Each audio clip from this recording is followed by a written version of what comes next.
How to live with a positive, light-hearted, fearless, and serious attitude, as modeled and taught by Jesus. Bruce Charlton. If this mortal life is everything, and is terminated by death and the destruction of ourselves eternally, then this mortal life is worth nothing beyond our current feelings. Because if only this lifespan matters, then significance reduces to here and now satisfaction merely, and a delusory happiness of intoxication or disease is as good as real life, because only our now feelings matter. But if real life lies after death, beyond death, and when this life after death includes the annihilation of ourself, our distinctive nature and consciousness, then our personal mortal life is a waste of time, and, rationally, we should try to die as soon as possible. If this mortal life is a kind of examination leading either to eternal reward or eternal punishment, then this mortal life is by design a miserable trial of existence, essentially negative, which implies a hostile or indifferent God, and is it reasonable to expect such a God to provide an eternal reward? So, if these world pictures eliminate positive meaning from this mortal life, so, what would it take for this mortal life to be meaningful, to have positive goals? We need to be concerned about this life and world, not indifferent. There must be something positive to gain from life. And this life must potentially make a difference, not just in the moment or over a finite lifespan, but lastingly, indeed forever. Life after death needs to be everlasting, and our life, a life where we remain ourselves, and when we carry forward into eternity the benefits of whatever positive experiences and lessons we have learned in this mortal life. And this post-mortal life needs to be our choice, we can have it if we want it. How would this expectation of this kind of post-mortal life, call it heavenly resurrected life, affect this mortal life? Because it surely would affect this mortal life to live in expectation of resurrection to heaven, knowing that our positive learning from experience would enhance our lives eternally. I think this would lead to a positive and ultimately light-hearted attitude to the experiences of this mortal life. Our current experience potentially matters forever, but it is not everything. We can embark upon this mortal life in a spirit of trial and error, learning and repentance. But what trails are worthwhile, and which errors are valuable, when repented, rather than corrupting and destructive? The answer lies in motivation. When we are following our good motivations, with goals intended to yield positive experiences of potentially eternal value, then errors and bad outcomes are okay. After all, there is no safe path through life, because it always ends in death, and often in decline, degeneration, disease. Especially in the fourth gospel, Jesus seems to advocate, and model a serious but positive, and never fearful, attitude to this mortal life. The point is that an attitude of confident expectation of resurrected heavenly life, should, logically, if sincere, lead us to be bold and carefree in tackling our own life with a spiritually ambitious attitude. If we take our risks, make our mistakes, experience adverse consequences from the right motivations, then we will be able to recognize and repent our sins, and learn what needs to be learned from whatever happens, pleasant, boring, or horrible. Then we are leading life in the same kind of fearless, positive, serious attitude that seems to have been most characteristic of Jesus, and his teachings, and is underpinned and sustained by his promises. Note added, I get frustrated when the debate about an afterlife is confined to the broad categories of survival of something beyond death, or not. Because it makes a huge difference what something of our mortal selves is posited to survive death, in what conditions it survives, what the surviving entity does after death, and what implications this something survival has for mortal life. Modern people are often uninterested by the question of afterlife, because of their implicit understanding of what this afterlife would entail and what it would imply. In other words, there is an unexamined but inbuilt assumption that an afterlife would either make no meaningful difference to this life, or would reduce or abolish the significance of this life. And that is indeed true for some conceptualizations of afterlife. But not true, I believe, for the Christian afterlife, at least not as I understand the Christian afterlife, also as described in the fourth Gospel, although I am quite prepared to admit that many almost self-styled Christian concepts of afterlife are indeed futile or negative, for one reason or another. The main question is whether we passively accept one or other of the standard Christian understandings, as expounded by one or another of the modern churches, or whether we actively seek a Christian understanding from and for ourselves. My point in the above post is that the fourth Gospel understanding of Christian afterlife is one that gives a positive meaning to this mortal life. Indeed, I believe it is the one and only concept of the human condition among all the religions, philosophies, and ideologies that does explain and sustain a positive mortal life. The Decline of the West, a Thought Experiment. Bruce Charlton. Here's a thought experiment regarding the ongoing, inexorable, and primarily self-inflicted, decline of the West towards extinction. Yes, it is terrible that so much that was once so great will be lost. But would you really prefer that the West as it now is in terms of values and ideology was waxing in economic power and military might, increasing in global influence, once again replete with geniuses in science, technology, the arts, efficient and results-orientated in its societal institutions, and effectively led by men of aptitude and charisma? Note, of course, this thought-experimental combination of the West as is in terms of values and ideology, and the West as a great and positive human accomplishment, is actually an oxymoron, an impossible self-contradiction, because what has made the decline is also what has destroyed all the goodness. Though it shouldn't, easier makes it harder. Francis Berger. If, as I believe, things came to a point in 2020, then discerning good and evil has never been easier. It has never been easier to recognize that virtually all governments in the West have been structurally corrupted, that major corporations have been critically converged, that media have become inherently censurable, that education is fundamentally culpable, that organized Christianity has been hopelessly contaminated, that healthcare has been intrinsically degraded, that the arts have been intentionally debased, and that all the other things that comprise Western societies have, as a whole, become quagmires of immense material and spiritual decay, with the material being a part of the spiritual. All of this is, or at least should be, easy to discern, implying that what remains of the good should also be easy to discern. Unfortunately, this is not the case. While the bulk of easily discernible evil is on full display in virtually everything exterior, the realm of detectable good has withered considerably in the external world, making it increasingly difficult to perceive, let alone identify. The dominance of evil in the external does not imply that good does not exist out there, only that finding genuine, authentic, sincere good in the external world has become increasingly difficult. Unlike previous generations, we cannot enjoy the luxury of autopilot mode when it comes to our societies and civilization. We cannot go with the flow and remain comfortable in the assurance that all of the components of our societies and civilization, though flawed, are net good. We must face the uncomfortable truth that our societies and civilization are net evil, make that our starting point, and travel forward from there. Things coming to a point has made us freer, and for most, that's precisely what makes it hard. The Mind Parasites by Colin Wilson, 1967, a brief consideration of issues raised. Bruce Charlton. I have just read Colin Wilson's The Mind Parasites, the first of his 3 Lovecraftian novels, and a book which I thought that I had already read, but, for forgotten reasons, had not.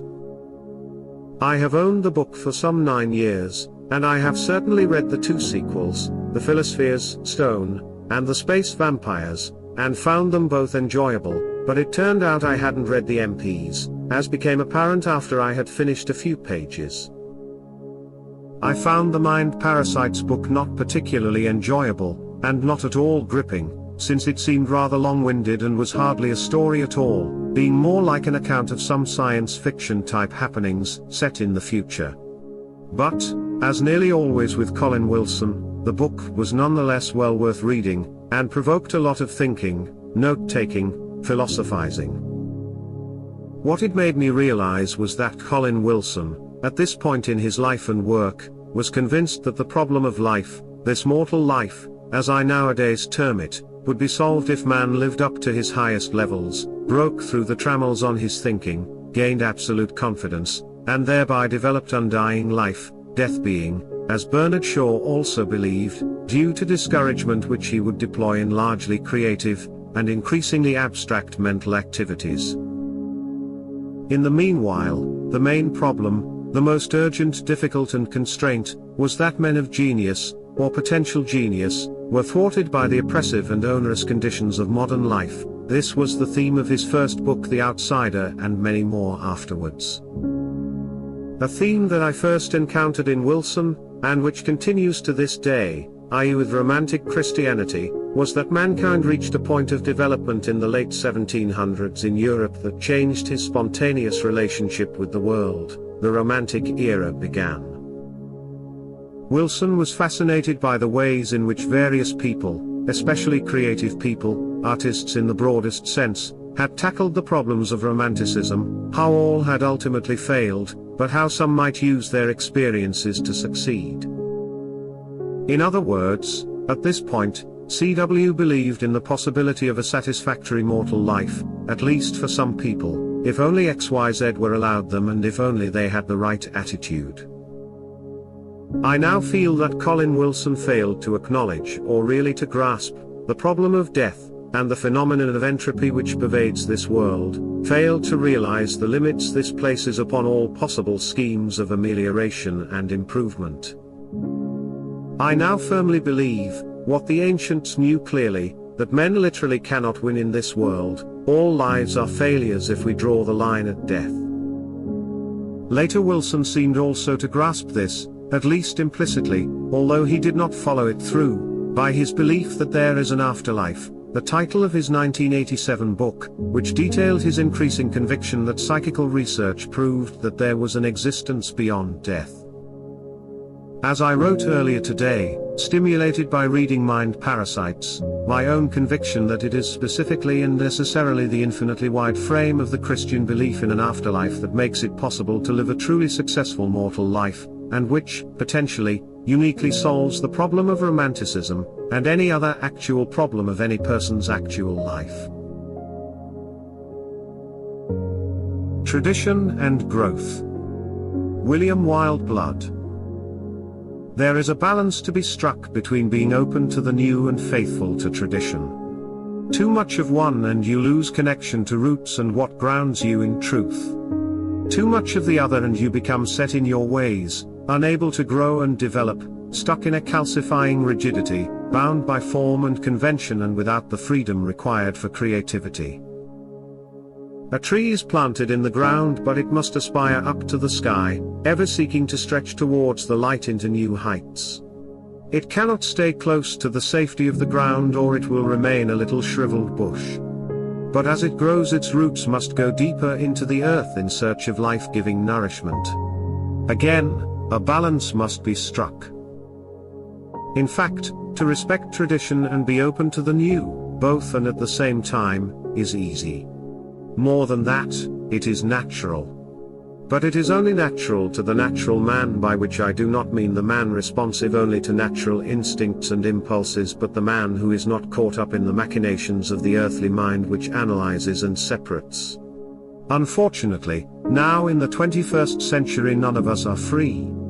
We are all far too self-conscious, and our excessive self-consciousness makes us fake. None of us is natural. None of us is innocent, but that is what we must become. To be innocent in this sense does not mean to lack experience but not to be defined by it.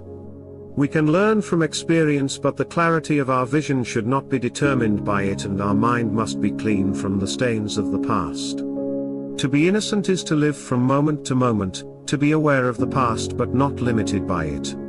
This is freedom, and from freedom comes spiritual growth. At the same time, if this growth is to be in the right direction, it must be guided and constrained by something to stop it becoming a jungle of weeds. The mind should be a beautiful garden, which means order and freedom have to work together. Tradition is what gives structure and form to personal intuition and inspiration, but these two are what provides the impetus for inner growth. A far more compelling theodicy, that still falls short. Francis Berger. How can you resolve the problem of evil that emerges when God is assumed to be omnipotent, omniscient, and omnibenevolent? Short answer: you can't. Well, you can, but that requires mind-bending scholastic and philosophical acrobatics. However, even after you painstakingly dot all the I's and cross every single T, you are inevitably left with an inherently unsatisfying and, I dare say, disappointing argument. Of course, most orthodox thinkers find such acrobatic resolutions completely satisfactory, and that's fine. I mean, if the assumption of omnigod is non-negotiable, then philosophical gymnastics are not only expected but required. Nevertheless, it would probably behoove orthodox thinkers wrestling with theodicy to consider the views of their heterodox brothers, particularly Nikolai Badaev, who formulated a more satisfactory theodicy, one that subtly challenges the omnigod assumption yet still manages to maintain many orthodox bulwarks. Badaev's resolution for the problem of evil resides in the primacy of freedom, freedom over which God has little or no control. Though this conceptualization limits God's omni-capabilities, it also exonerates and vindicates him from all responsibility for the existence of evil. Badaev argues in favor of the existence of Jacob Boehmer's ungrund, the divine nothing that is still something, from which the Creator God emerges and, subsequently, creates the cosmos. In The Destiny of Man, Badaev writes, From this point of view, it may be said that freedom is not created by God, it is rooted in the nothing, in the ungrund from all eternity. The opposition between God the Creator and freedom is secondary. In the primeval mystery of the divine nothing, this opposition is transcended, for both God and freedom are manifested out of the ungrund. God the Creator cannot be responsible for freedom which gave rise to evil. Man is the child of God and the child of freedom, of nothing, of non-being. Meonic freedom, that which is not, or nothingness, consented to God's act of creation, non-being freely accepted being. In a nutshell, God emerged from freedom, a primordial nothingness that is not nothingness because it is freedom, and it is from this primordial nothingness that he creates. Hence, everything God creates comes infused with what Badaev calls meonic freedom. God, Badaev argues, is all-powerful over the parts he creates, being, but he has no power over the uncreated freedom from which he creates, the freedom that remains in his creations, meonic freedom, or non-being. Badaev postulates that this uncreated freedom is the source of good and evil, or, more precisely, that it offers beings the potential for good or evil. Badaev's theodicy succeeds where orthodox theodicies fail. Uncreated freedom convincingly absolves God of evil. Since God did not create the primordial divine nothing from which he emerged and from which he creates, he cannot be held responsible for the potential for evil inherent in his creation. I suppose the same applies to the presence of good, however. Badaev argues that God exemplifies mastery over uncreated freedom by using his solely for good, while we exhibit significantly less mastery. Though Badaev's theodicy sets limits on God's omnipowers, it still aligns, more or less, with many orthodox tenets, such as the Trinity and creation out of nothing, sort of, because the ungrund is a nothing that is not nothing.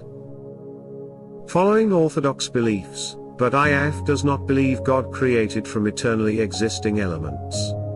He also believes God is omni in everything except freedom. Though I find Badaev's theodicy far more cogent than traditional theodicies, I do not regard it as conclusive.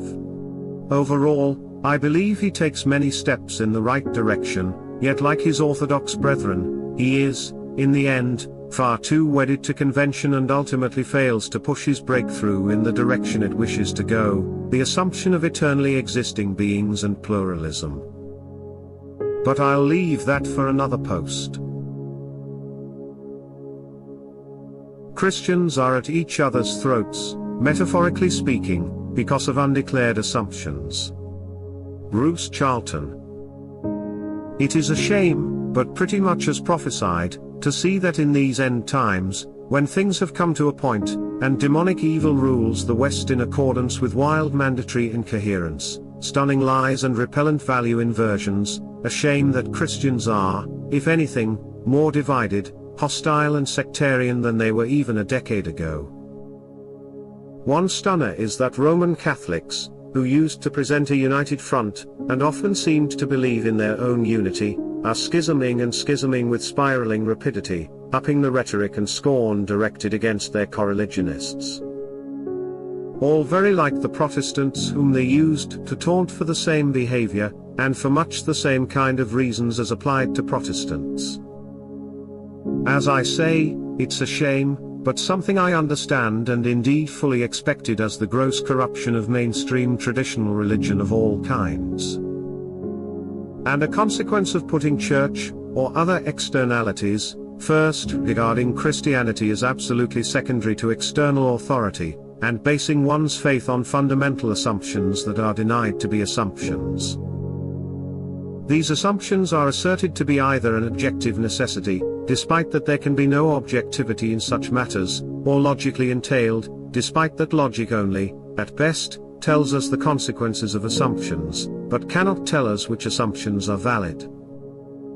So Christians are not just declining in percentage, numbers, devoutness, and integrity, but are breaking up into shrinking groups, yet always staying primarily group-minded, and rejecting ultimate personal responsibility, always insisting that they are just obeying orders derived from their dwindling yet objectively necessary, and essentially valid church.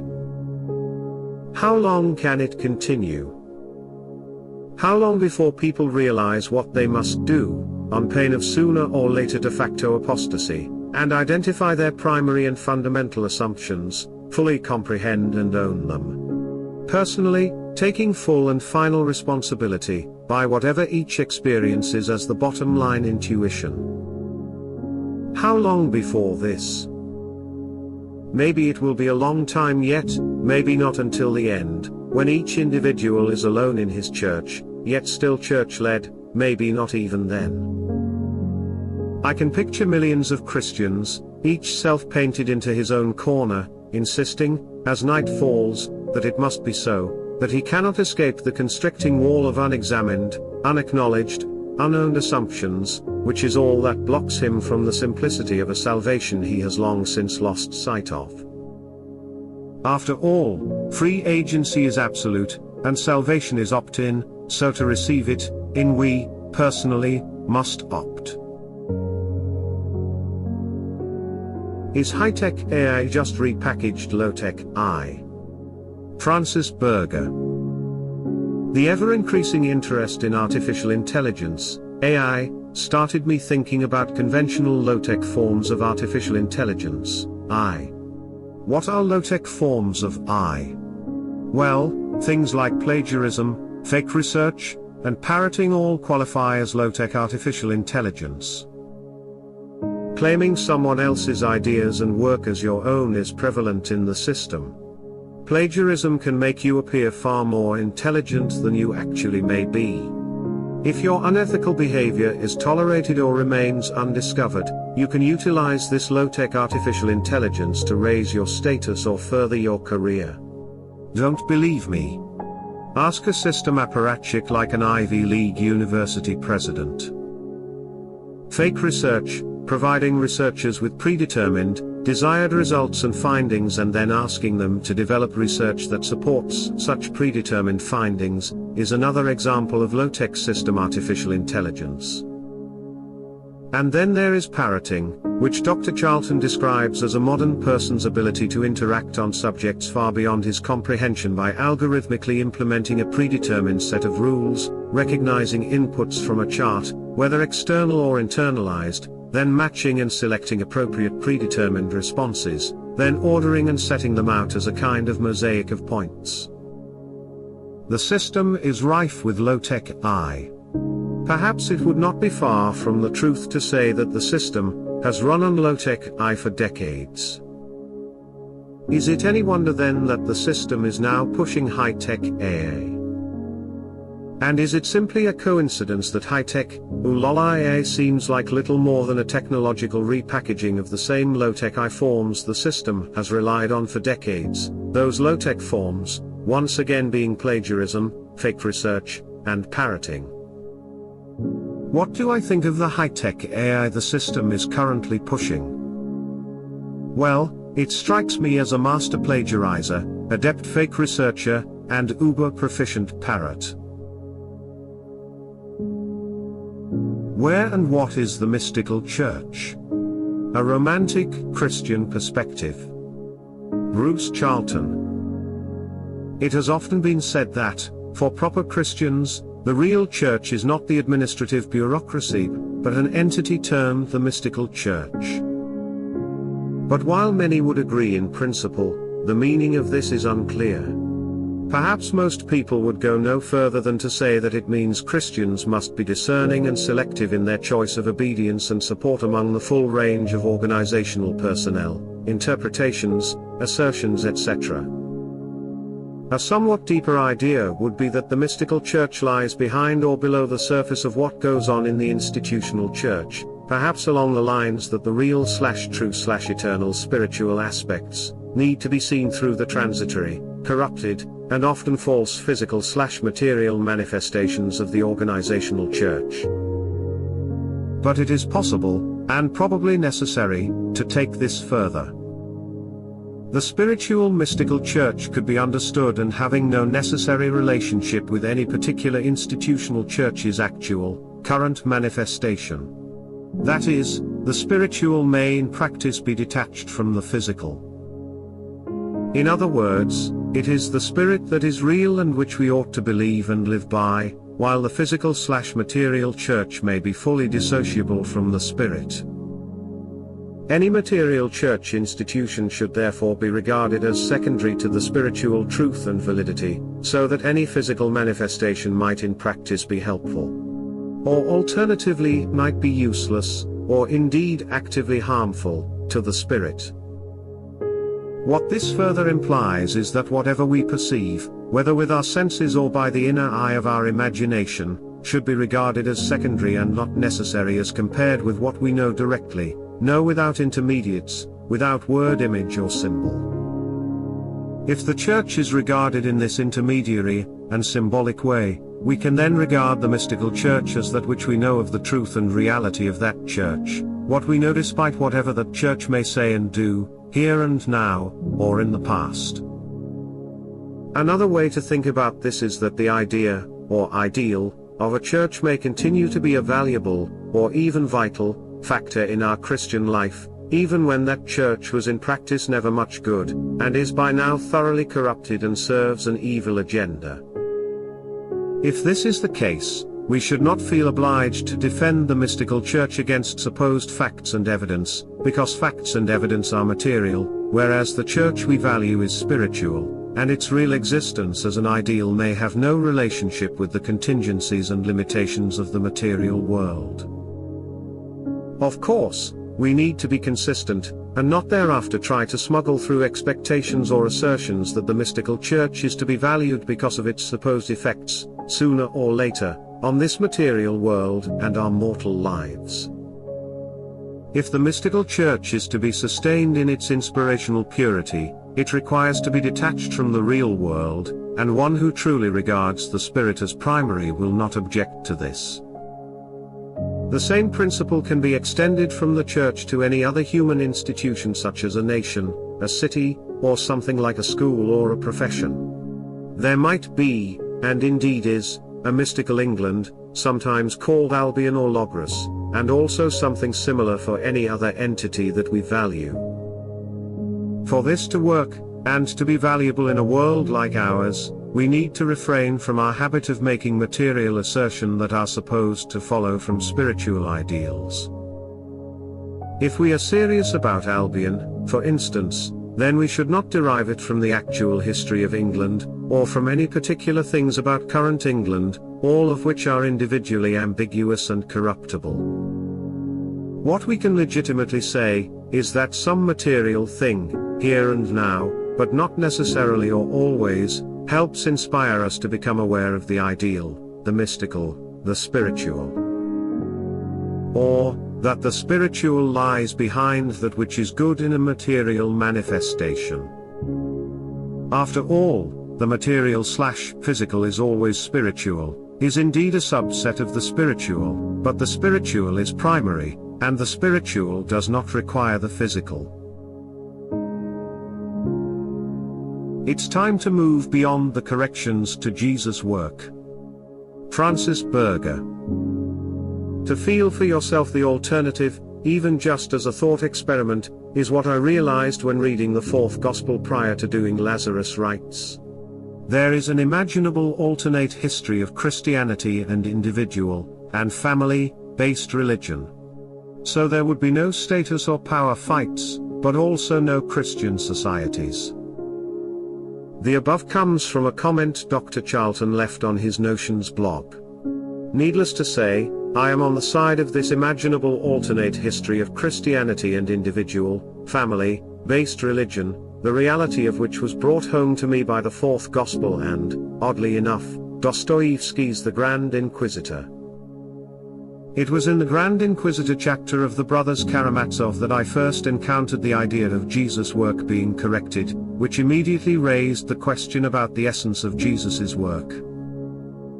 As Dr. Charlton points out, this essence permeates the fourth gospel and also appears in Dostoevsky's The Grand Inquisitor. I present, yet again, my personal encapsulation of what this uncorrected Christianity is, with augmented parts added by yours truly in bold.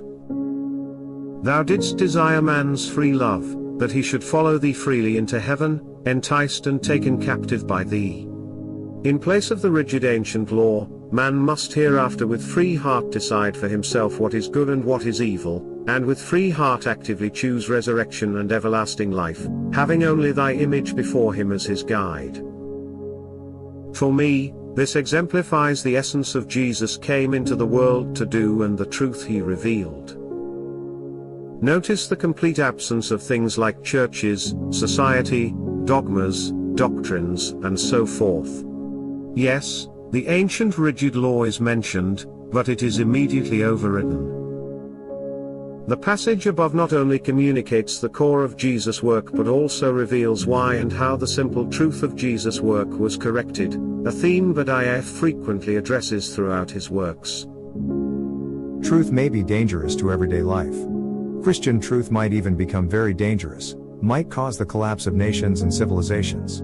Hence pure Christian truth has been distorted and adapted to man's everyday life. The work of Christ has been corrected. The essentiality of Jesus' work as presented in the fourth gospel is next worldly in focus. This next worldly focus does indeed make authentic Christian truth dangerous, not to individuals and families, but to systems, that is societies and civilizations, which are very much this worldly in focus. As Dr. Charlton notes above, no Christian societies. Living the truth of the fourth gospel, the same truth Dostoevsky captures in The Grand Inquisitor through the emphasis on freedom, would be the death knell of conventional conceptualizations of this worldly Christian nations and civilizations. The prevention of such system failure entailed the distortion and adaptation of Jesus' truth to the mundane reality of everyday life in this world and the development of Christian societies. Such a development was not entirely negative because it aligned with an earlier stage of human consciousness when spirituality was far more communal. It could be argued that the distorting and adapting of Jesus' work also preserved it to some degree. All the same, the fourth gospel essence was demoted in favor of communal, societal considerations, kingdoms, nations, empires, and civilization. The rigid law was reintroduced, albeit in a different form. But why the incessant maintaining of this correction of Jesus' work through the centuries? but IF offers the following insight. Truth is spiritually revolutionary, so is spirit, although in a different way from that in which revolution is applied to politics. And objectivization weakens or even completely destroys this destructive, anarchic quality of truth, which is spirit, since spirit is the truth of being. Therefore, the work of Christ was corrected and adapted to the level of millions upon millions of men. And truth is not of the world, but of the spirit. It is known only in transcending the objective world. Truth is the end of this objective world. It demands our consent to this end. Such is the truth of Christianity, freed of its social adaptations and deformations. To which I will add the following from Dr. Charlton. It is likely that such a thing would not have been possible for the men of 2,000 years ago, since they existed communally including at the spiritual level, but it seems like the only possibility of men of 2024, at least in the West. It is worth noting that in this time and place, it is not Christian truth that is ending Christian nations and civilizations, but the opposite, which immediately spawns the knee-jerk reaction to reinstitute Christian nations and civilizations, but such reactions sorely miss the point for the simple reason that returning to a national/civilizational focus would amount to little more than returning to a corrected version of Jesus' work. Moreover, reverting to a top-down, communally based correction of Jesus' work appears impossible given the state of men's consciousness in 2024. Such a reversion would likely not work even if it were successfully implemented. So, where does that leave us? The corrections of Jesus' work are coming apart at the seams, as are nations and the civilization founded upon these corrections. There are no Christian nations left in the West. This leaves Christians with two possible options. The first involves saving and resurrecting the corrections to Jesus' work, replete with all of their institutional, societal, and civilizational aspects. The second rests upon the realization that for the first time in millennia, Christians have the opportunity to contemplate and engage in Jesus' work in its original, authentic, and uncorrected form, and see what develops. As Badiaf notes, it could be that original and authentic Christianity, based upon truth which had been neither objectivized nor socialized, would be a personalistic revolution in the world. Winston Churchill, a recent example illustrative of the spirituality versus materiality of national mythic archetypes. Bruce Charlton. Yesterday I was discussing the spiritual church versus the institutional materiality of any particular, self-identified, Christian church. Much the same arguments I used there, also apply to the mythic archetypes that are so vital to our sense of belonging and participation. These mythic archetypes operate primarily at the spiritual level, sometimes for better, sometimes harmfully, but it is at best misleading, and replete with significant hazards, when the physical/material manifestation of an archetypal myth is given primacy over that myth.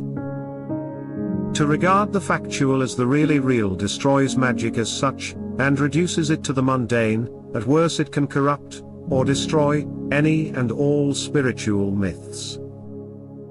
An example relevant to England is Winston Churchill. There seems little doubt that in the summer of 1940, from Dunkirk through the Battle of Britain, Churchill was transformed into a national mythic archetype, which retains very considerable power even to this day.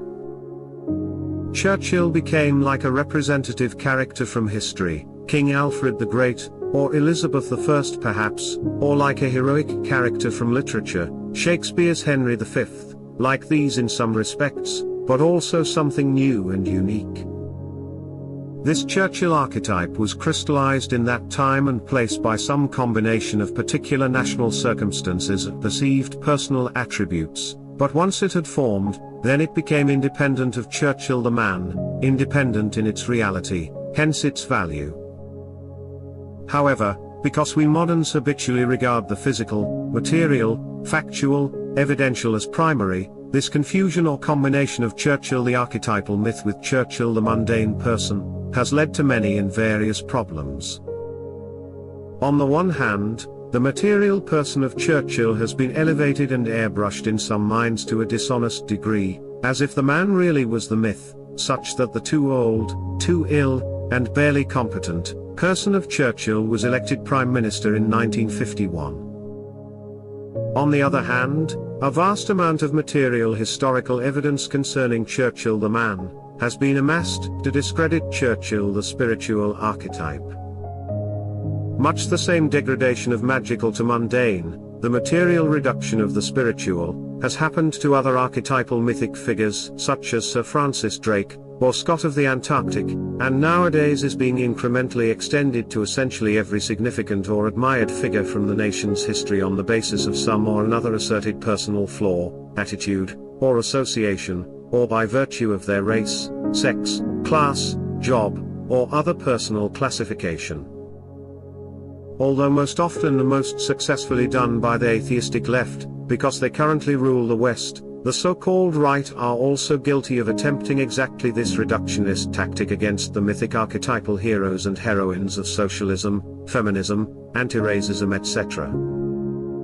The right are thus revealed to be in actuality merely a variant of the left, since such arguments assume the primacy of left atheist materialist assumptions. My point is not that mythic archetypes should never be criticized, but that they ought to be criticized for what they actually are, which is entities operating at the spiritual level. Therefore, to critique the national archetype of Churchill, for instance, or indeed any other mythic personage, should be done by a consideration of what that archetype really represents to the nation, and not by pretending that the historical personality is more important than the myth, which is implying that the material physical reduction is really real but that the archetypal myth is merely derivative or a delusion. If Christians wish validly to challenge a mythic archetype of the left or any other evil spiritual entity, then that ought not be attempted by pointing out the inevitable, because human, but strictly irrelevant, flaws of the material man or woman around whom that spiritual archetype crystallized. But instead be done by a consideration of the spiritual evils intrinsic to that myth, and perhaps by suggesting better national archetypes, of which there are many. The Empire Strikes Back. The current Ahrimanic, globalist, backlash in the United Nations. Bruce Charlton. For once, I seem to have been correct in my prediction that the current Arrakis war is being exploited, and, very likely has been set up, as a way of reasserting globalist totalitarian bureaucratic control, especially via their long-favored tool of the United Nations. The current quasi-legal proceedings against Joam is being accepted as a good thing by many supposedly awakened and skeptical radicals who, a mere few months ago, would have recognized the United Nations as an agent of Ahrimanic evil, an institution designed to be a prime agent of the intended internationalist tyranny of a system of mass omni-surveillance and micro-control. But now, this same UN is being regarded as a beacon of impartial law, defender of the weak and innocent, wielded against a rogue state, and its powerful, wealthy, reckless and cruel Western backers. Although the worst that can be said against the West and Joam is true, on the one hand this was made so by those same powers who are now shrouding themselves in the mantle of justice, while on the other hand the solution on offer is as evil, in its different mode, as the problem it affects to address.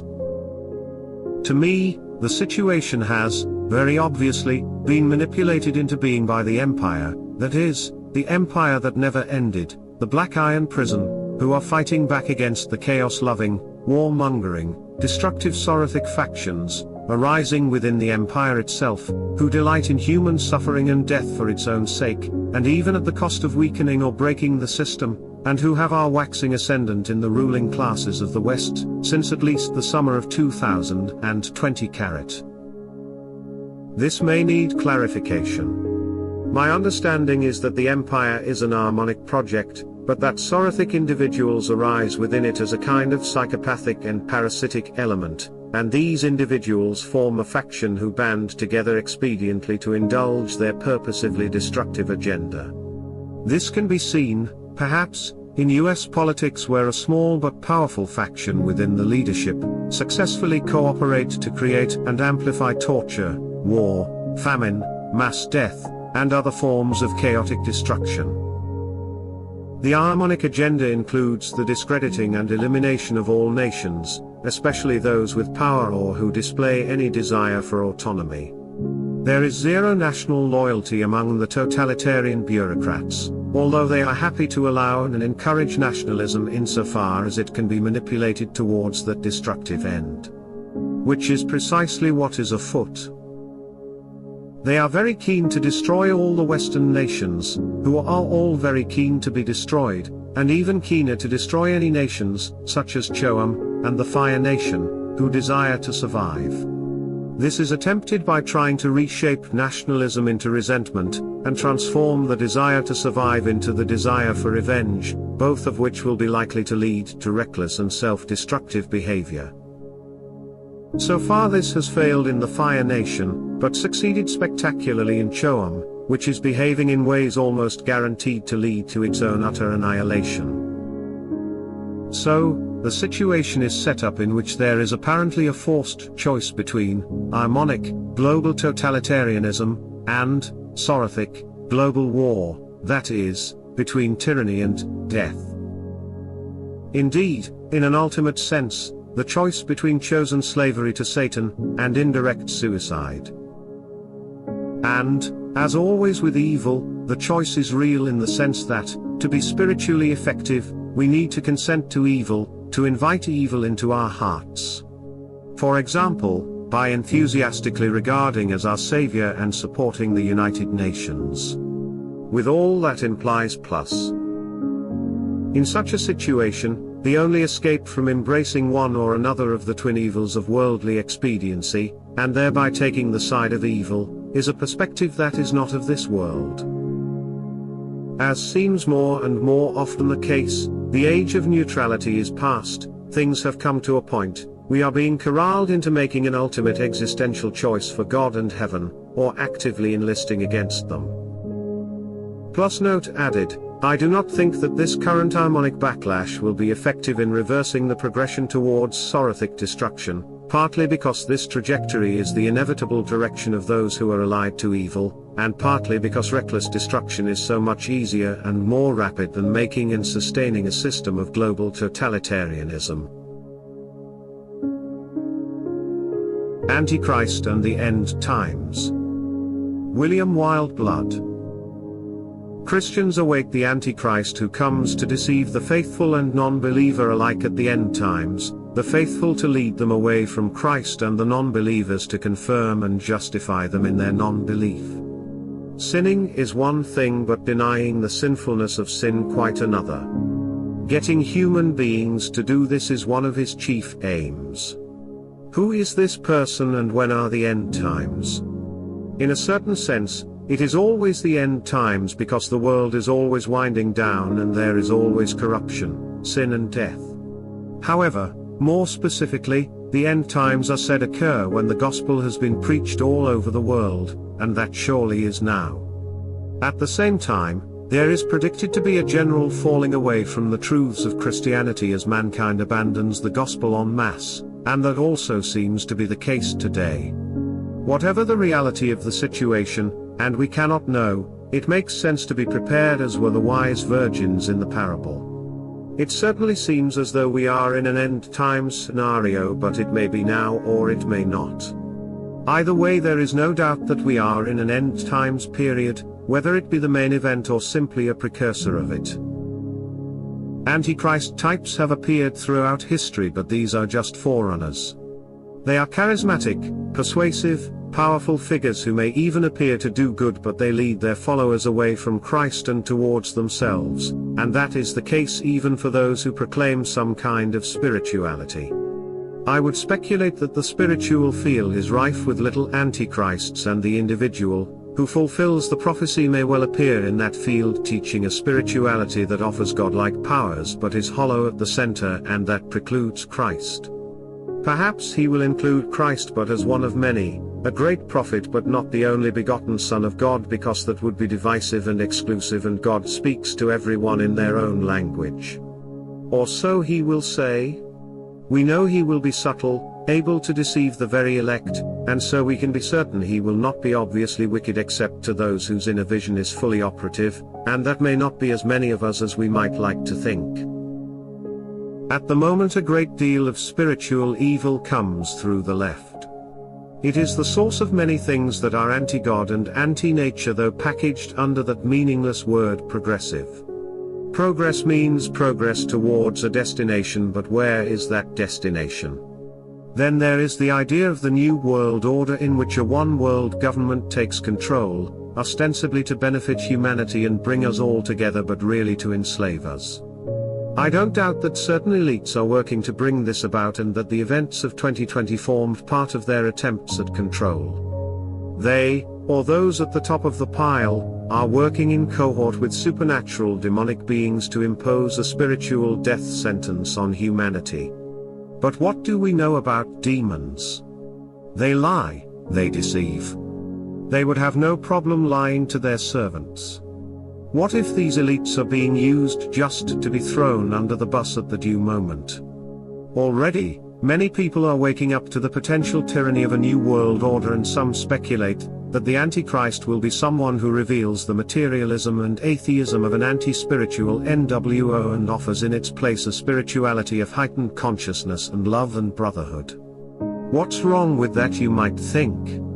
Simply this. The fact is that love and brotherhood, to be real and not facsimiles of the real, must be grounded in Christ. He is their only source, and without him they are spurious copies. The Antichrist is not called the Antichrist for nothing. He will not seem to be against goodness and truth, even love. But he will be against Christ, maybe not overtly but in practice. He will promise the deification of humanity, somewhat like the serpent did to Eve back in the day. He will teach human beings they are intrinsically divine and simply have to realize that, or bring it out, salvation without repentance. Materialism is bad, but false spirituality is worse because it corrupts us at a deeper level of our being. This is just speculation, and the main purpose for raising the point is to remind us that we must be constantly alert to deception, which will always attack us through some chink in our armor, meaning some personal weakness or preferred and insufficiently acknowledged sin. At the same time, we must not let a fear of being deceived blind us to the reality of spiritual growth and renewal, or we will remain stranded in the past. This is why it is so important to develop intuition, our inner guide to reality. There are those who recognize the pitfalls of personal understanding without also seeing the absolute necessity for it if one is to attain a closer connection to Christ, for he is not just the Jesus of the Gospels.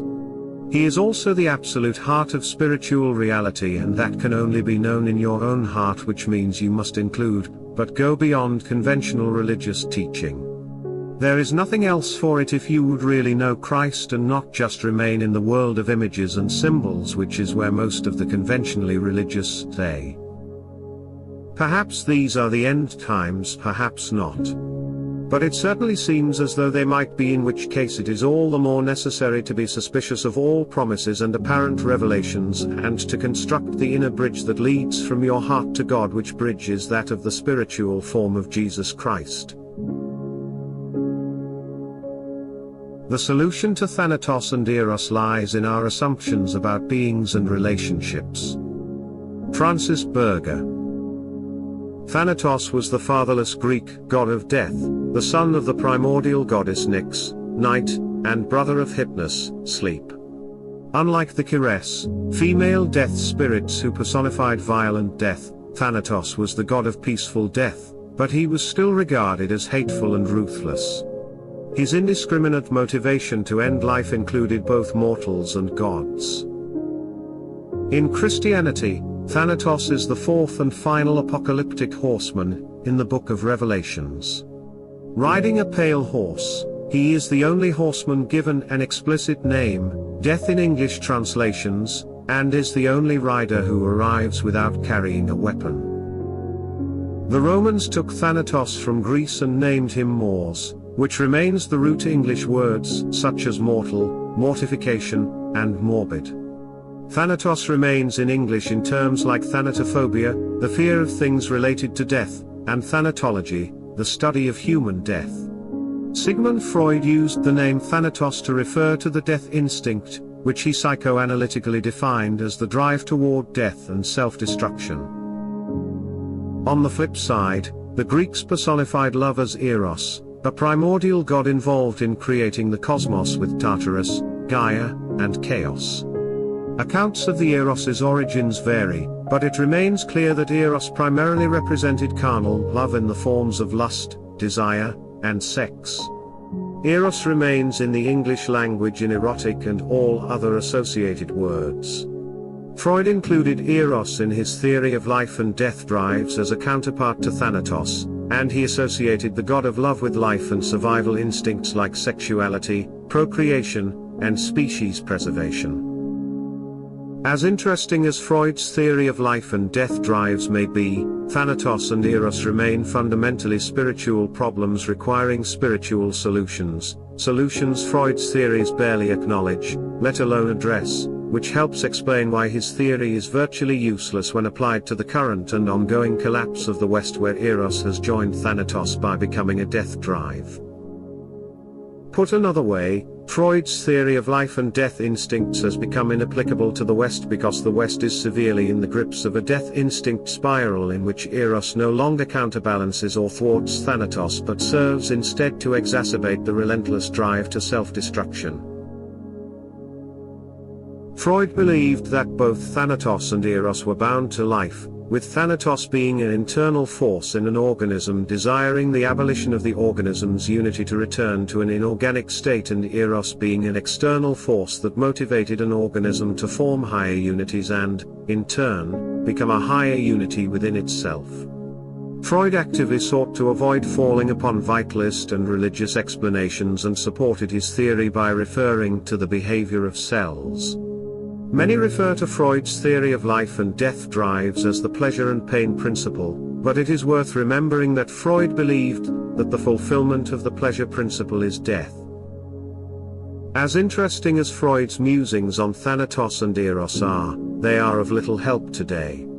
His dynamics of Eros and Thanatos can be summarized in the following way: each living being has an innate capacity and tendency for self-destruction, and the dissolution of its own unity. Yet libidinal, erotic, energy is injected into all living beings externally. Once the level of this erotic energy reaches a certain level, it activates the pleasure principle, motivating the being to transfer its libido to the outside world via another living being, which it uses as its object. This process then neutralizes the object's tendency towards self-destruction. As noted above, I don't believe Eros neutralizes the object's tendency towards self-destruction. On the contrary, I suspect Eros now does little more than exacerbate an object's tendency towards self-destruction. This breakdown in Freud's theory seems to lie in his subject/object conceptualizations and the supposed transferring of energy between subject and object. I also question the notion of Eros being a primarily external force. Thanatos and Eros are fundamentally spiritual problems requiring spiritual solutions, solutions each of us must strive to discover, learn, and apply as best as we can in this era of dominant death drives. It is interesting to note that Freud's theory of life and death drives rests upon relationships. In this sense, I believe he is looking somewhat in the right direction, but his exclusion of the spiritual/religious critically limits the depth of his theorizing. The solution to Thanatos and Eros lies in relationships. That much is clear. However, our assumptions about the fundamental reality and nature of these relationships ultimately determine whether we are moving toward the solution. The current death spiral of the West suggests that we are moving away from the solution rather than toward it, which should prompt us to deeply re-examine our assumptions about beings and their relationships. Why was there nearly 2 millennia of neglecting and misinterpreting the fourth Gospel, John? Bruce Charlton. I can conjecture what seems a plausible history and reason why the fourth Gospel of the Bible, i.e. chapters 1 to 20 of the Gospel usually called John, has been so consistently downgraded, neglected and misinterpreted, in comparison what a focused reading of this Gospel, apparently, clearly and simply reveals to the 21st century reader. The reason is explained by my belief that the fourth Gospel was written by the resurrected Lazarus, because, as a resurrected man, Lazarus knows that each individual can have a direct knowledge of and relationship to Jesus Christ, and that there is therefore no necessity for Christianity to be mediated by a church or a priesthood. Lazarus knew this, because he had been resurrected and thereby had become a truly free agent, the only one, before Jesus' resurrection, who had seen both sides of the transformation of mortal life to resurrected life. Whereas the other apostles were subject to the normal consciousness and expectations of the men of their time and place, for whom it seemed both natural and necessary that the message and work of Jesus must be mediated by a priesthood, and that salvation was communal, and indeed tribal, albeit an open tribe, as it had been for the Hebrews of their time. It would seem natural that they, plus Paul, would proceed by means of establishing a new priesthood and church. And indeed, such a communal and mediated necessity was the almost inevitable perspective of men for many centuries afterwards, especially up into the modern era in the West and from the middling 1700s. But nowadays, and especially in the West, after a belief in the necessity of a mediated communal salvation has dwindled, and the churches, and their apparatus of theology and scholarship, have been so widely and deeply corrupted, we can, as individuals cut off from our fellow men by modern alienated consciousness, perceive the clear and simple truth of the fourth Gospel. A clear and simple truth that was, in a sense, always there but heavily obscured by many combinations of buried assumptions, as well as by the placing of the fourth Gospel bracketed by the synoptics on the one side, and Acts and the epistles on the other side, which are thereby allowed outvote, to set the context, and in general subvert, distort and relegate the fourth Gospel to the kind of optional extra and supplementary status it has for mainstream, traditional, and in general church-led Christians. Decide what to do with the time given to us. Francis Berger. I started rereading The Lord of the Rings recently and was struck by a set of simple yet profound lines Gandalf speaks to Frodo in the second chapter of The Fellowship of the Ring. "I wish it need not happened in my time," said Frodo. "So do I," said Gandalf, "and so do all who live to see such times. But that is not for them to decide. All we have to decide is what to do with the time that is given to us. And already, Frodo, our time is beginning to look black." It would be overly generous to say that our time, here and now, is beginning to look black because the beginning part is already far behind us. Our time is black. Full stop. Like Frodo, we may wish it had not happened in our time, but it has, and this in and of itself is more significant than most dare contemplate. We had no decision about being alive during this time, but we have the immense power to decide what to do with the time we have been given. Curse or blessing goes far deeper than a matter of perspective. Understanding modern man's indifference to the question of an afterlife, from my own experience. Bruce Charlton. It seems hard to explain why modern people are so indifferent to, uninterested in, the question of an afterlife, continued existence beyond death. Yet I felt that way myself for many years. So I can understand it.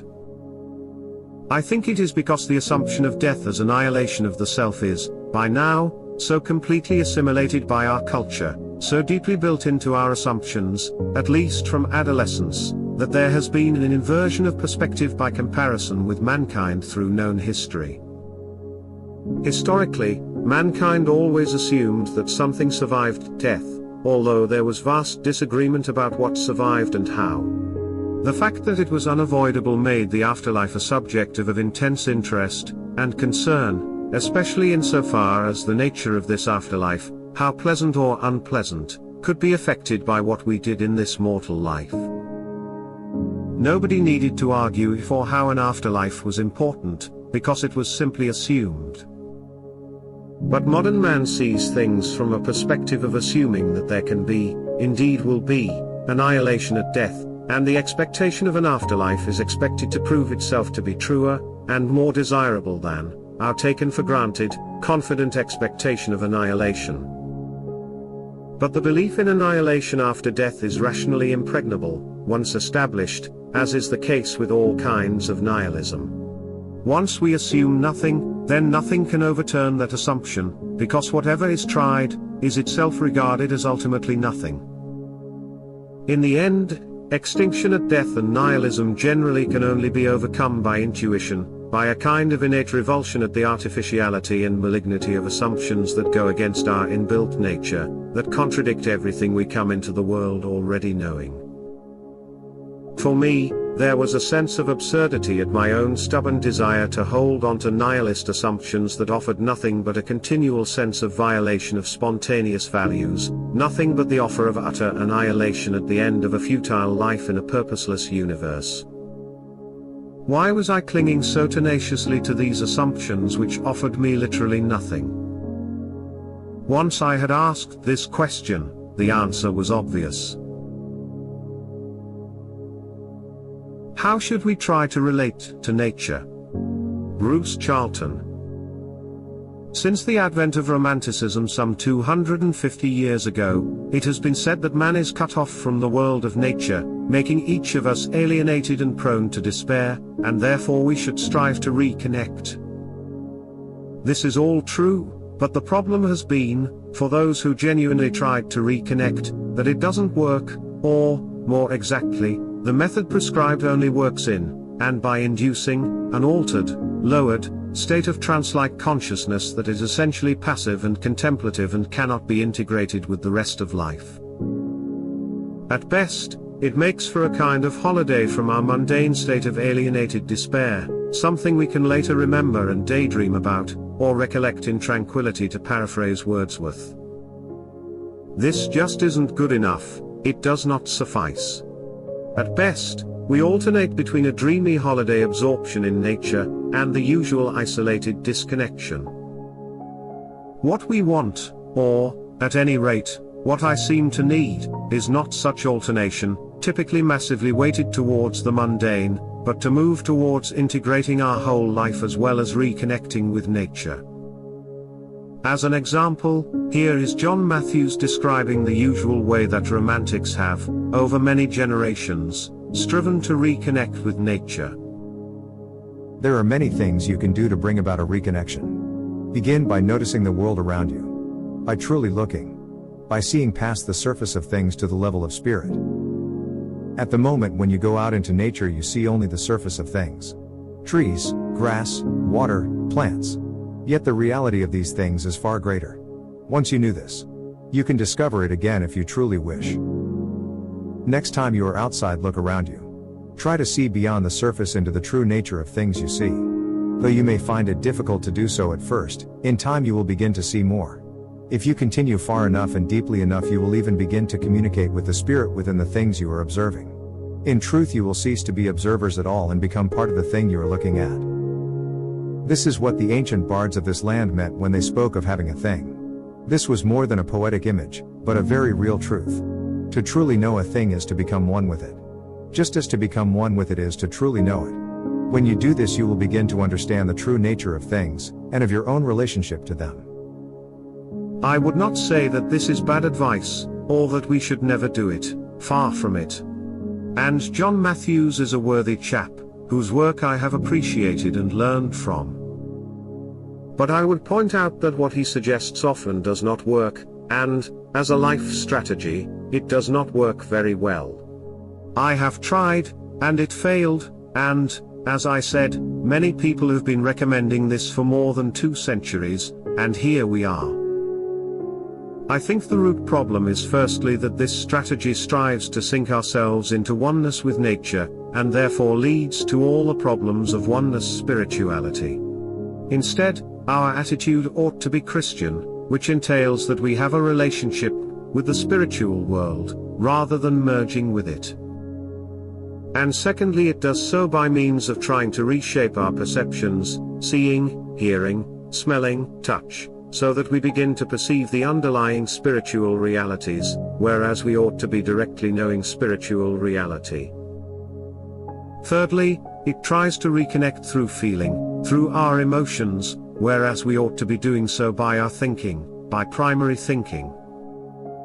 In combination, it can be seen that the attitude to nature that I believe is necessary, both when we are in it, and also when recollecting in tranquility our past experiences, is very different from that of traditional, and non-Christian, perennialist, romantics, like John Matthews or many others. No self. William Wildblood. Is the highest spiritual state one in which the sense of separation between the soul and God has been so obliterated that there is no separation at all, and the soul has, in effect, become God? There remains no self at all. This is the basic theme of Buddhism and certain forms of Hinduism. As it is of the modern derivation of ancient Eastern mysticism, which is oneness spirituality, though that it is usually an excessive simplification of its inspiring models. There are Christian versions of this too, which I suspect are heavily influenced by Zen with a dash of Meister Eckhart and a pinch of Plotinus. In these beliefs, and they are beliefs notwithstanding the fact that there is some kind of experience in which self seems to be dissolved, self is the cause of sin, and what needs to be eradicated is not just sin but the very possibility of it. This can seem to be the highest form of mysticism, the one at the apex of the triangle on the baseline of which stand all the different religions. But is that really so, or is this just a particular mystical experience which may point to an aspect of the soul's relationship with God but by no means covers it in its totality or indicates its intended destiny? Are we not here just killing the patient in order to save him? Self may be the cause of everything bad, but it is also the cause of so much that is good, including goodness itself. And love? God created for a reason, and that reason was for the joy of relationship. The no-self advocates would deny the purpose of creation. They would return us to the non-manifest state of darkness or limitless light. It makes no difference how you envision it, as it is the boiling down of everything to nothing. It is possible to return consciousness to the pool of infinity whence it arose, but that is not what God wants, and nor is it what Christ offers and why he came to redeem the world from spiritual darkness. Christ came to heal the soul rather than kill it. God and creation is more than just God by himself, and no self means no love, no beauty, no goodness, no expression and growth through time. Nothing but resting in eternal peace. That is fine if you have a limited view of spiritual life, but there is so much more, and to know this, so much more, the self must not be destroyed but transformed. The no-self advocates are turning their back on God in his creative, expressive mode and retreating to a passive form of consciousness which is really just the spiritual womb. But God wants us to be born and to be alive and to partake in his creative glory. He wants us to know day as well as night, and then add to the beauty of creation ourselves. This we cannot do if we do not have a self. Then we add precisely nothing. Ahriman is not and never was essence. Francis Berger. The system is Ahriman, a soulless, oppressive, totalitarian bureaucratic force aiming to extinguish all vestiges of spiritual freedom in the name of collective safety, utility, and happiness. The system has eclipsed the West in much the same manner the West eclipsed what was once known as Christendom, also a system in its own right. Neither Christendom nor the West exist anymore. The system, the machine, the matrix, the black iron prison, or whatever other names you call it, has absorbed both. Perhaps the only interesting thing about the system is its active undermining of its own operability. Although predictions are difficult, processes are readily discernible, and the process the system has initiated will inevitably lead to its self-destruction. It's a matter of time, when, not if. When the system implodes, it will take with it all the institutions it has corrupted and absorbed, including institutionalized system Christianity. The seemingly inevitable death of system Christianity will strike most as the death of Christianity itself, just as the death of the system will strike most as the death of everything that has spiritually and historically comprised the West. These deaths will occur. Yet, they will only mark the death of the Ahrimanic force that has hijacked, oppressed, and smothered the essence of the West and Christianity. That essence is not Ahriman, and it cannot re-emerge at the collective level unless Ahriman collapses. Yet the essence can emerge at the individual level regardless of whether the system collapses or whether the essence emerges at the collective level, but this requires spiritual, mostly internal, system distancing at the individual level. System distancing entails the deep understanding that Ahriman is everything but a necessary evil. It is simply evil. Spirit is the only way out of such evil. Spirit resides in the essence. We cannot find the essence if we remain fixated on Ahriman. Some romantic Christian don'ts about courtship and marriage. Bruce Charlton. I find the manosphere, including the Christian subtype, always and increasingly wrong-headed, and indeed harmful.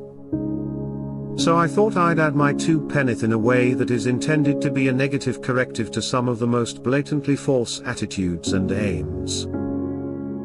I do not feel it would be right, would indeed be absurd, for me to offer positive advice of a what to do kind, and indeed that would be counterproductive to the desired attitudes and aims. This is from a broadly romantic Christian perspective, implicit in everything that follows, which means it is rooted in my own intuition and experience for which I take personal responsibility, which implies that I will not defend my convictions, nor argue with those who disagree, because public facts and evidence depend on prior assumptions, and all logic and reason can do is infer the consequences of assumptions. One assumption, behind all this, ought not to need stating to Christians, but, of course, does, we are all sinners, and this is that love is by far the most important thing in marriage, as it is in this mortal life and in heaven. And love is dyadic, as I have recently tried to explain. If love is not the underpinning of marriage, then we will be dealing with a public institution, and that means, in the West, now, marriage will be subject to a system that is evil overall and by intent. Context: there are no guarantees in this mortal life, and your life is probably not about what you currently suppose it is about. We live in a divine creation, therefore, over the timescale of mortality, which is seldom in the immediate short term, probabilities are not relevant to those fundamental matters crucial to the real purpose of your life, I mean, concerning matters where God would be expected to intervene. In short, God will make happen what needs to happen.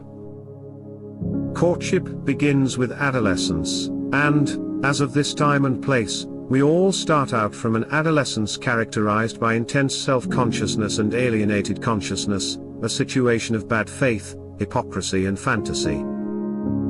We are hyper-aware of ourselves, but that self is compounded largely of fantasy, what we think we would like to be, what we want other people to be like. It is very seldom our real or true primal self, indeed it is often opposition or even inversion of that real self. We need to learn from this original situation, and work towards something better, which is making our public persona a genuine manifestation of our real self. The other characteristic of modern adolescence is also a consequence of our alienation. This is our conscious experience of being cut off from spontaneous participation in the consciousness of other people, which means we tend to experience others, including women, in an unreal fashion, rather like characters in a novel, movie or play. Too often, because of the standard modern setup of consciousness and culture, we engage our own fantasies of ourselves, with other people's own fantasies of themselves, including women, and this must be overcome as much as possible. Furthermore, the above leads to the familiar situation in which relationships are reduced to a hypocritical war of attempted manipulations. For example, we attempt to project our fantasy persona, of what we think we want to be like, to manipulate a woman who may be doing the same. The winner is the one who succeeds in fooling the other into accepting the projected persona, and thereby successfully manipulating him or her. Meanwhile, the primal self is cut out of the loop altogether. For a Christian to accept that adolescent and alienated situation and work with it, rather than against it, and to claim this as Christian, is in bad faith, as well as hypocritical, dishonest, psychopathic, i.e. objectivizing others and attempting to use them for gratification. It also prevents us learning from the experience of our actual situation in this mortal life. More explicitly, a marriage built on projection and manipulations is a marriage based on a lie. Furthermore, the lie intrinsic to a projected persona will tend to attract a woman, who is attracted to that persona, which is not our real self. Any resulting marriage will probably be rooted in dishonesty and deception. One very small positive suggestion to round off: if you succeed in making your public persona a genuine manifestation of your primal self, then a woman, and you are only seeking one woman, a single wife, who is attracted to marry you on that basis, or something near to it, tending towards it, will be more likely to love you for your real nature. If you hope for that marriage to be strong, lasting, loving, a basis in truth is surely for the best.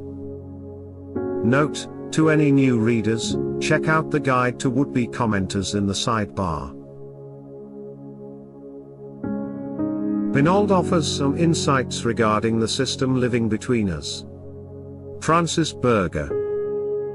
Well, just when I was about to throw in the towel on anyone learning anything from the Birdemic or offering anything incisive regarding relationships, someone like Bonald comes along and has me fold the towel up and put it back in the closet.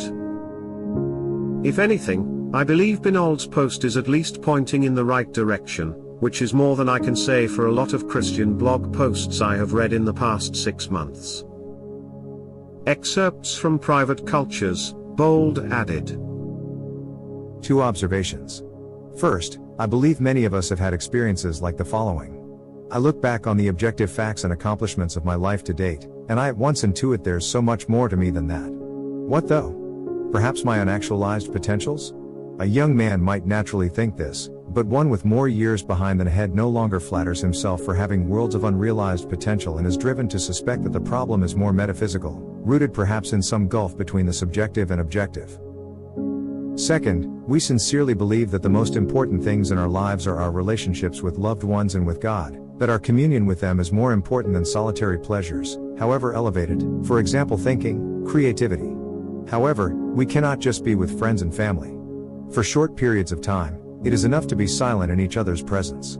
On dramatic occasions like a reunion after long separation or a deathbed, expressions of love and gratitude are in order, but again quickly run their course. If one is to enjoy the presence of a beloved friend or kinsman for any length of time, one must turn with him to some other subject. One must turn to chatting about shared memories, hobbies, politics, fiction, or some other subject admittedly of less importance than the bond of the two discussing it, or to some sort of activity. Well, we can't just sit and stare at each other. You'll say. Still, I find it interesting that the bond of the two requires a shared attention to a third. Each human soul is a whole world unto itself. But each family, as well as each deep group of friends, is also its own private world. This became especially clear to me during the pandemic years.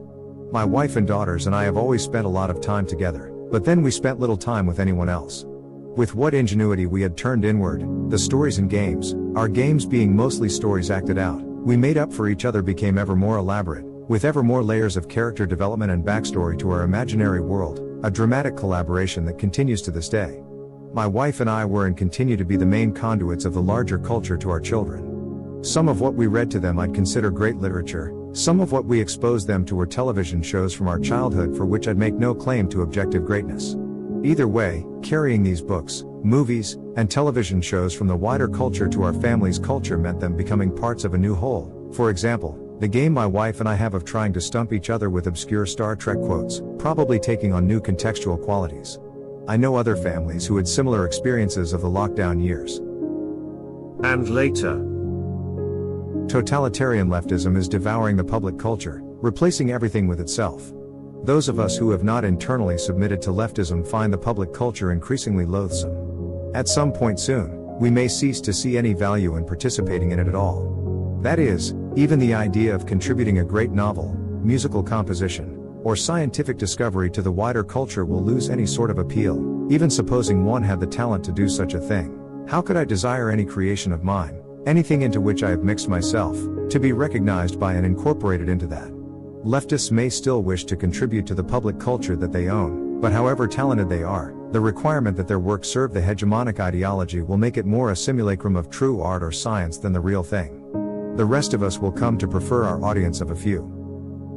I encourage you to read the whole post over at the Orthosphere. As for me, I'll add to Bonald's thoughts by including some excerpts from a post in which I argued that we must not allow the system to live between us and our relationships, Bold added.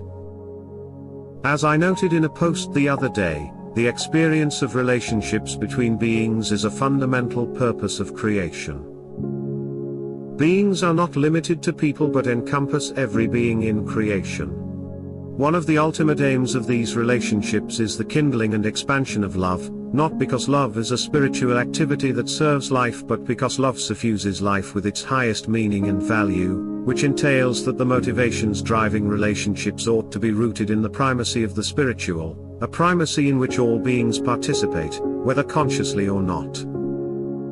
A simple and easy way to describe a relationship is to call it a connection or the state of being connected that arises after initial contact. Relationships are essentially exchanges. From these, communication, correlation, and correspondence emerge. If relationships between beings is a fundamental purpose of creation, then creation must be acknowledged as the medium for relationships. The powers aligned against God and creation appear to be acutely aware of the ultimate significance of relationships in creation, our relationship with God foremost among them, and one of their all-encompassing goals lies in the disruption and destruction of relationships between beings, primarily by firmly wedging their system in between beings and creation and insisting that the system be the only medium of relational exchange and communication between all beings in creation. The 2020 global birdemic coup offers a recent and vivid example of this motivation to live between beings and control relationships in creation. For about 2 years, the powers opposed to God and creation succeeded in severely curtailing, disrupting, forbidding, and diminishing relationships. Not only that, but they also dictated the rules of relational engagement. They monitored, recorded, surveyed, micromanaged, manipulated, supervised, controlled, and regulated all relationships at all levels.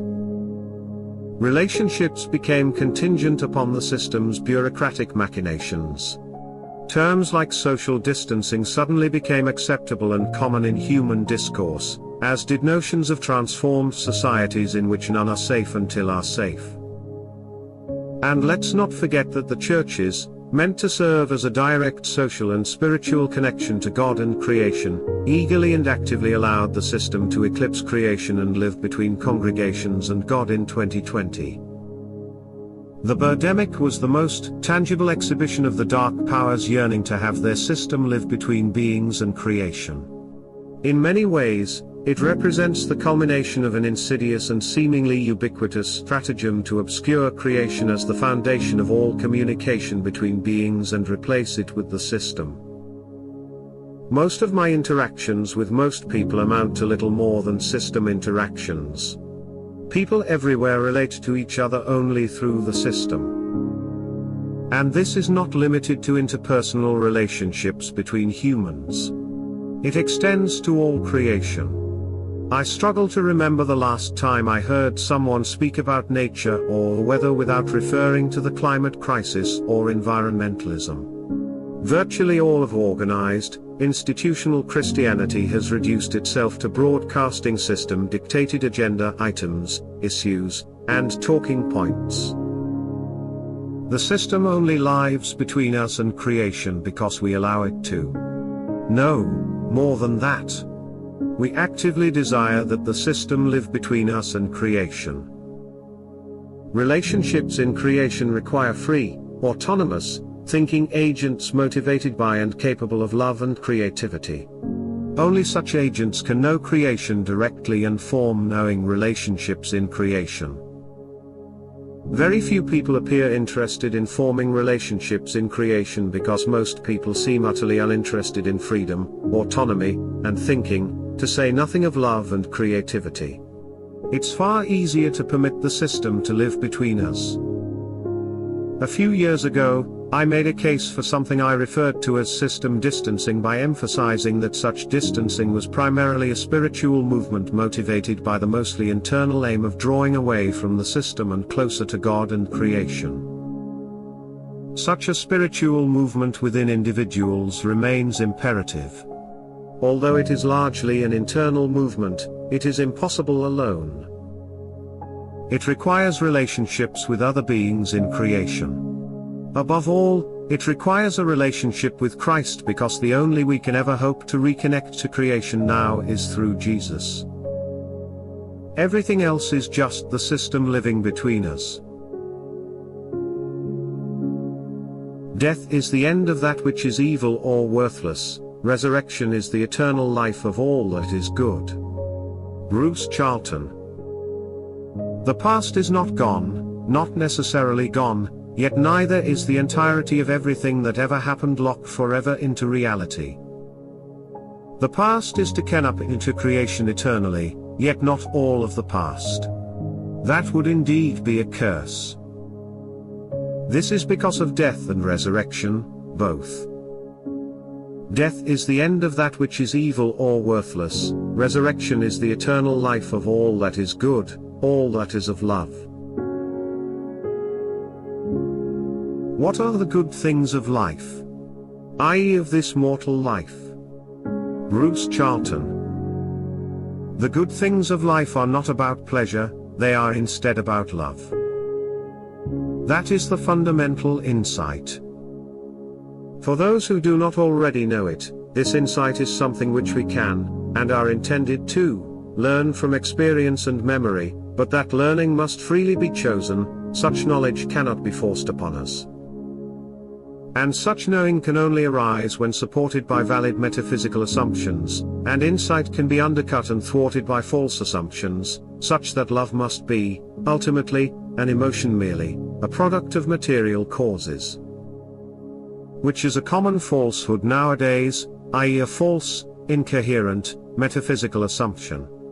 Another common falsehood is that the ultimate true meaning and value of our life comes from the intensity, preponderance, or current domination of pleasure/happiness versus suffering/pain. Perhaps only if we understand, if we know, love to be primary, if we know that love is the cause of creation, and also know ourselves to be living in that love-caused creation, can we then really understand that life is about love, literally and ultimately. And that everything has an essentially spiritual being and meaning in that context of loving creation, even pleasure. Which is indeed a secondary, caused phenomenon. Winning the information war entails losing the spiritual war. Francis Berger. How can the public, regulators, and social media companies better collaborate to tackle disinformation, as information pollution spreads at unprecedented speed and scale? The quote above comes from The Clear and Present Danger of Disinformation, a characteristically insufferable WEF panel discussion from last year citing misinformation and disinformation as the biggest short-term global risk the world faces. As expected, the proclamation, repeated emphatically at Davos again this year, has sparked scoffing outrage among bloggers, independent media types, free speech defenders, and the like. Though perfectly justified, the bulk of the sneering emanating from such circles amounts to little more than offering a different way to look at the situation without acknowledging that the core crisis, the clear and present danger, resides in the situation itself, that is, in how nearly all information pollutes the current state of human consciousness and how merely being informed only exacerbates this problem. Before wading into the issue, it is worth considering what it means to be informed. Inform stems from the Latin in, meaning into, and forma, meaning to form. Joined together, these become informare, to shape, fashion, give form to, describe. This eventually entered into Old French as informer, which meant to instruct in some specific subject. From the perspective of human consciousness, being informed involves receiving and internalizing external information in representational configurations, i.e., symbols, images, and language, and using these to augment or construct a sense of reality. Form, from the Latin forma, is interesting because it communicates image, likeness, shape, appearance, outline, or pattern.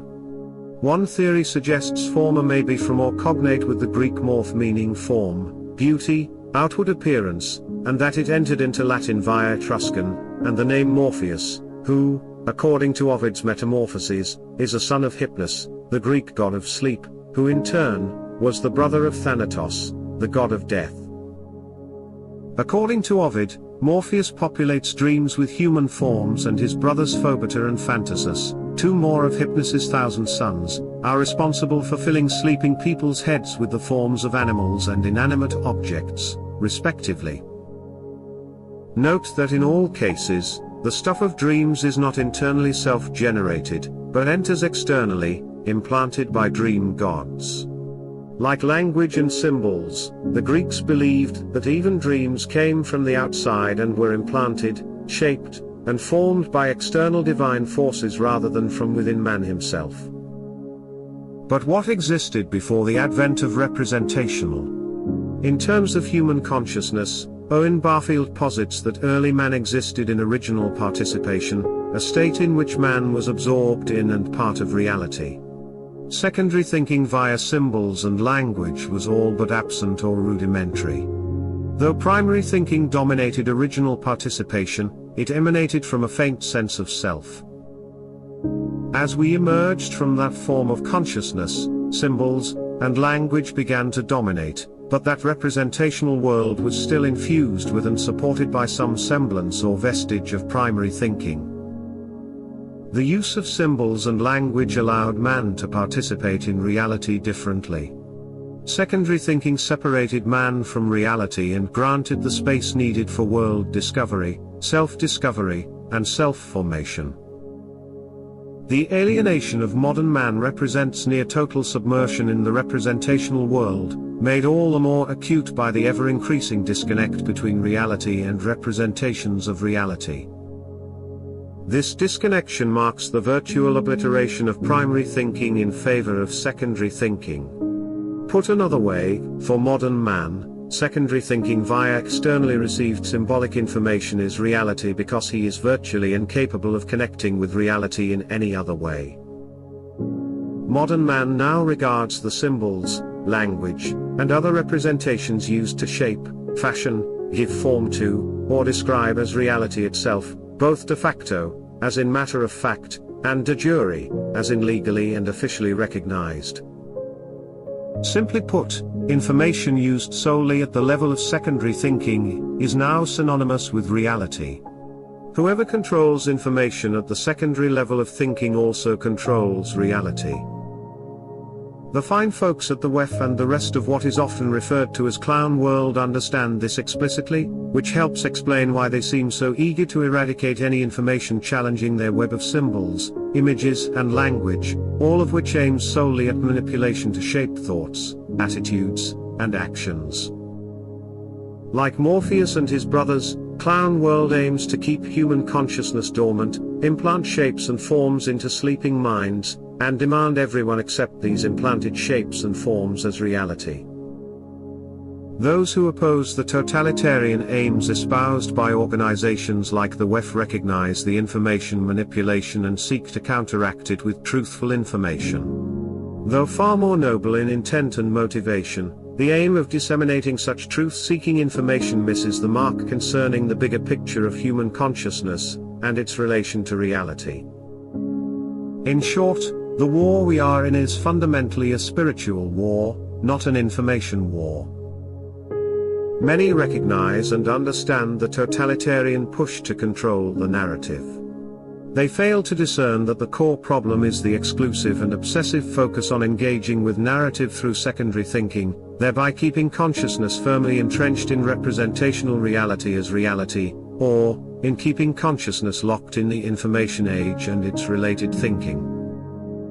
Clown World is not simply striving to control information and secondary thinking, they want to ensure human consciousness remains trapped in a state of information overload and secondary thinking.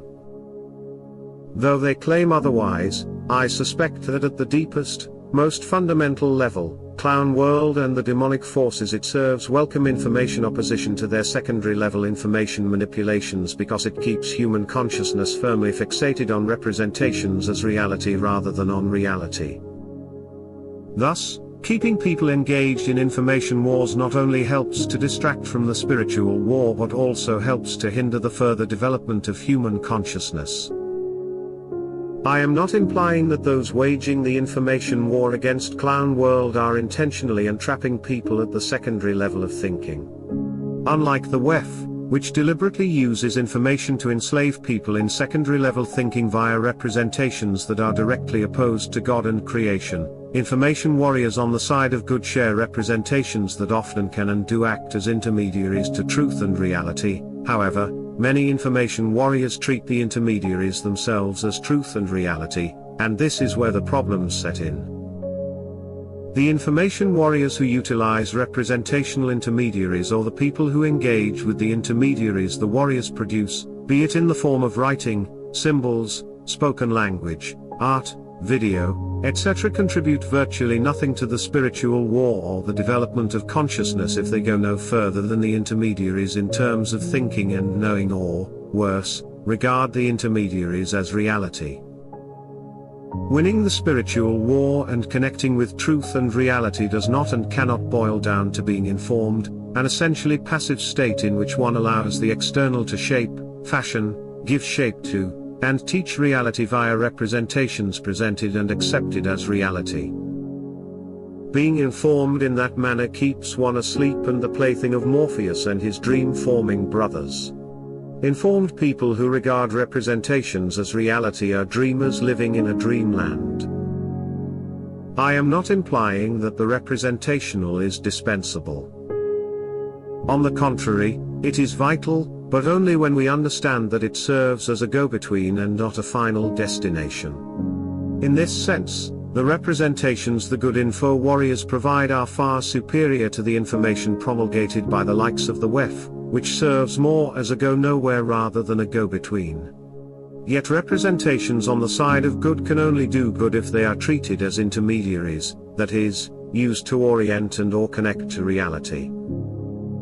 That connection to reality happens beyond the representational, in the realm of primary thinking, the realm of non-representational direct knowing originating from and connecting to the primal self.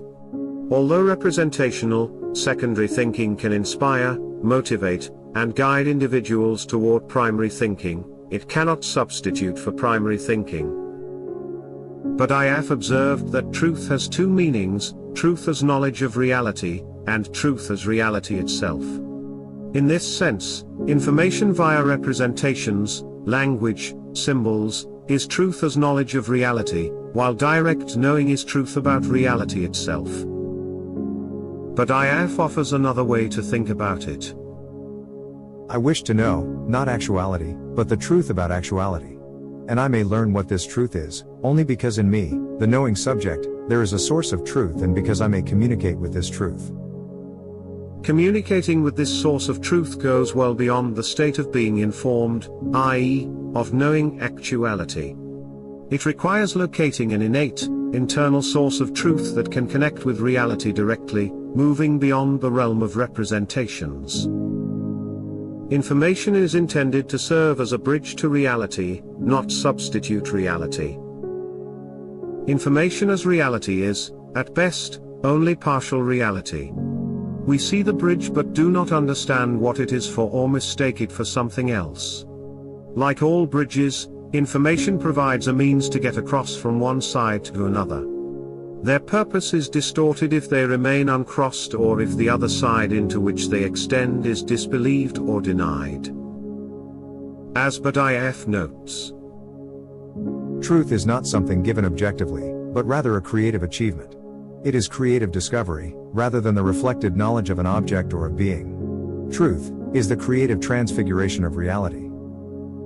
that creative transfiguration of reality occurs only in direct knowing, in utilizing secondary thinking to transcend secondary thinking and approach coherent metaphysical assumptions.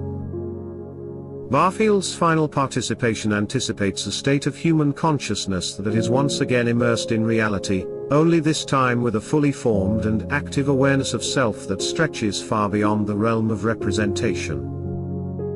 I don't think we are close to achieving that at any sustainable level now, however, I do believe we can experience direct knowing intermittently if we work at it, and that such experiences offer more for the spiritual war and divine providence than 1,000 databases of information ever could. Thus, winning the information war is not and should not be a primary concern. We will surely lose the spiritual war if we focus exclusively on the information war. The war we need to win is on the other side of information. That is where we should be focusing and fighting. What does it matter if you lose the whole world but gain your soul? William Wildblood. It's very strange that the majority of people still have no idea that Western civilization is being purposefully destroyed. It's an ongoing project which involves the gradual erosion of freedom, but since 2020 you would think it so obvious no one could miss it. Recent alarm in the UK about mass immigration and the fact that not only does that erode a nation's sense of self but is actually a net fiscal drain, well known but kept quiet, has done nothing to awaken people to the reality of the situation. The all-pervasive leftism used to emasculate native Western populations along with the equally all-pervasive feminism means we are robbed of the ability to defend ourselves. The aging body politic in Western nations has a ravaged immune system, and can no longer fend off harmful attacks. Indeed, in many cases it seems to welcome them. I could go on, but this is not a political or nationalist blog. The lesson to take away from all this is that our true life is not here but elsewhere. It is important to recognize the assault on our traditions and our very integrity as a people, and one should know that this is not merely incompetence, though there is certainly plenty of that, but deliberate. The political aim is to remove resistance to globalist control. So, one must recognize the outer attack. But there is also the intention, now well advanced, of creating a universal cultural nihilism which will leave human beings complicit in their own spiritual disenfranchisement. The real attack is on the human soul. Even though this world is important not so much for itself as for preparing us for heaven, human societies and cultures should still be modeled on the divine pattern of creation. The soul thrives and can grow as it should in such a scenario. There is a lot of scope for variety, but there is still a basic model. The paradox is that in a time such as ours, when it emphatically is not the case that this world reflects the higher world, there may be fewer people saved as a result of the culture, but those who are will be saved at a qualitatively deeper level because they have to go against prevailing winds and currents. This is the advantage of living at the present time. When you turn to God, it must be because of your own free will, not because society obliges you to do so. This is more authentic. It's a choice of the soul. Western values, so-called, are now not Christian values which they were for centuries, or even traditional pagan values which at least honored the gods. They are the fake humanitarian values of the French Revolution and communism, fake because these are not really aimed at human fulfillment, which they would be if they actually were humanitarian, but seek the demolishing of previous structures and hierarchies based on a measure of insight into the reality of God, and their replacement by a mechanism to advance the tyrannical aims of the globalist agenda, where a small technocratic elite presides over a controlled and servile mass. This is why they seek the destruction of the nations, or those with real traditions of freedom and self-determination, the abolition of the family and ever greater dependence on the state, the promotion of abnormal sexuality which separates us from our true divine nature, the undermining of masculinity which would resist much of this and consequent emphasis on women who tend to go along with the consensus whatever that is. Everywhere you turn nowadays there is this soft totalitarianism which is so much more effective than the jackbooted variety of the past because most people don't even notice they are being herded like sheep. But take comfort from the fact that all of this was prophesied in numerous traditions from the Christian, last times, to the Indian, Kali Yuga. The lesson to take away is that it is inevitable but it doesn't ultimately matter. That doesn't mean you lie down and accept it. You absolutely do not. You must fight it, but fight it mostly on the spiritual level by keeping your soul free of the corrupting poison of modern ideologies that deny God or only accept Him on their own terms. See what is going on but lay up your treasure elsewhere. Never give in to the lies but know that they are going to increase and will drag down many souls. Make sure you are not one of them by preserving the truth in your heart whatever is said out there. I believe that it is alright to hate evil, I imagine God does, as long as what inspires that hate is love of the good, the beautiful and the true, and this is always uppermost in your mind. Don't let hatred overwhelm love and embitter you. It must always be love that guides you. Actually, this is the difference between a healthy human soul and a leftist, by definition an unhealthy soul because God-denying and motivated by resentment. The former hates what he hates because there is something real and good that he loves, and what he hates opposes that. The latter only loves, if you can call it that. You might say he only supports something, because firstly there is some aspect of the good that he hates or fears, and what he supports opposes that. He has allowed his soul to be soured. If there is a lesson now for the lonely pilgrim struggling in today's world, it is to keep your soul from being soured by focus on the true good which is imperishable. If the world burns, it was always going to do so, besides which that is a necessary stage in the process of alchemical purification. All the bad stuff has to come to the surface in order to be cleaned off.